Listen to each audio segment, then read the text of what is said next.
Hello everyone, నా పేరు doctor Revathi, consultant at smart vision I hospitals Hyderabad. So today మనం చూసేది ఐ ఫ్లోటర్స్ అంటే ఏంటి.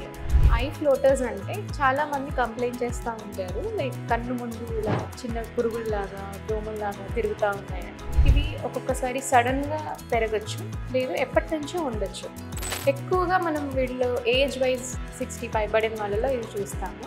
చిన్న ఏజ్లోనే ఐ ఫ్లోటర్స్ ఉన్నాయంటే వాళ్ళలో ఎక్కువ శాతం మైనస్ పవర్ ఎక్కువ ఉండడం వల్ల కూడా అవ్వచ్చు. సో ఇది ఎప్పటి నుంచో ఉంటున్నాయి, 1-2 అయితే కంగారు పడాల్సిందేం లేదు. బట్ సడన్గా మొదలయ్యాయి, ఎక్కువ నంబర్, దాంతోపాటు విజన్ కూడా తగ్గిపోయింది అంటే ఇమీడియట్గా కన్సల్ట్ చేయాలి I doctor.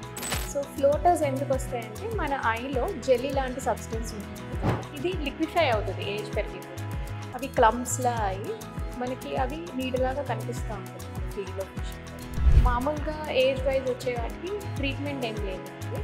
But if at all చిన్న ఏజ్లో సడన్ ఆన్సెట్తో వచ్చిన వాళ్ళు మాత్రం చెక్ చేసుకొని దానికి రిక్వైర్డ్ ట్రీట్మెంట్ కావాలి.